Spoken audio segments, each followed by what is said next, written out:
Good evening. কেমন আছো সবাই? আশা করি ভালো আছো, আমিও ভালো আছি। তো আজকে আমি দেখাবো তালের বড়া। তালের বড়া করার জন্য আমি কি কি উপকরণ নিয়েছি। একটা নারকেল কিনে এনেছি, নারকেলটা কুড়ে নেব।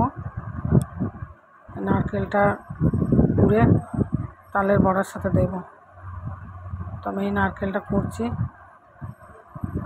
আর তালের মাড়ি খানিক কম ছিল, তার জন্যে কটা সিঙ্গাপুরি কলাও নিয়ে এসেছি।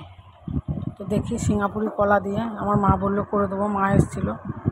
তো প্রথমে কলাগুলো ছিলে নিয়ে কলাগুলো চটকে নিতে হবে।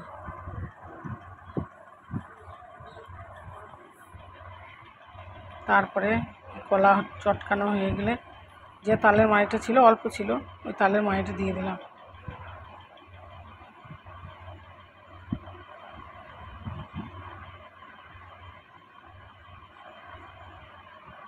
এই তালের মাড়ি আর কলা একসাথে মেখে নেবে।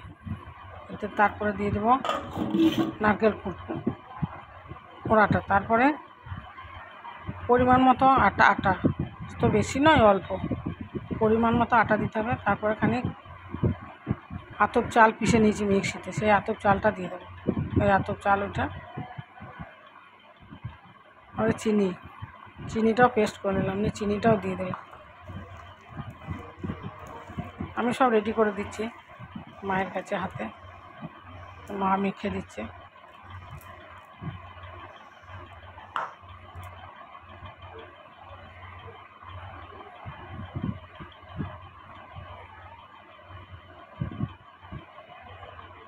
মাখা হয়ে গেছে।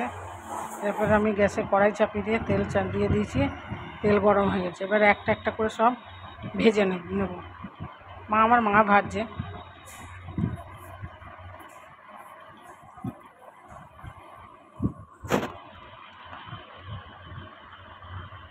তো বন্ধুরা, এটা তালের সিজন, সব সিজনে সব রকম জিনিস খেতে হয়, তাই ভাবলাম এই তালের একটু বড়া করে তোমাদের সাথে শেয়ার করি। তালের জিনিস সবাই খেতে ভালোবাসে, আর তালের জিনিস যত বাসি হবে তত খেতে ভালো লাগবে। তো আমাদের বাড়িতে অত কেউ তালের জিনিস পছন্দ করে না, সবাই করে না, কিছু কিছু লোক করে, সবাই খায় না। আমার বর তো খাই না, গন্ধই নিতে পারে না তালের। তারপরে এগুলো উল্টিয়ে পাল্টিয়ে লাল করে ভেজে নিতে হবে। গ্যাসটা মিডিয়াম রেখে বা কমিয়ে দিয়ে প্রথমে তেলটা খুব গরম করে নিতে হবে।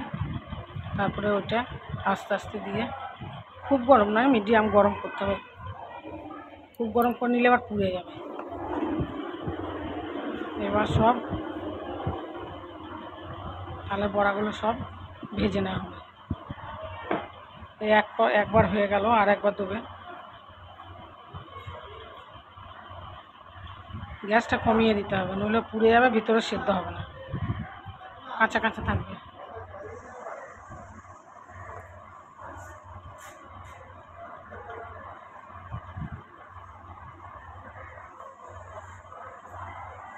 এই একটা একটা করে দিয়ে দিচ্ছে আমার মা ভাজছে।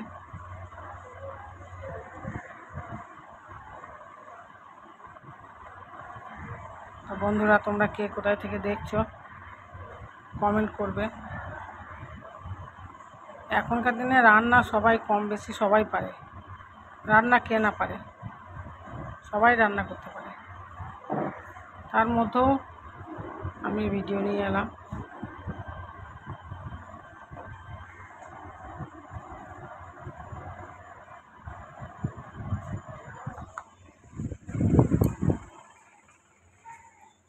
এগুলোও ভাজা হয়ে গেল।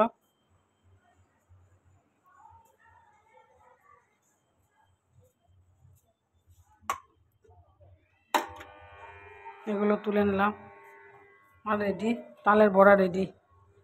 বাই।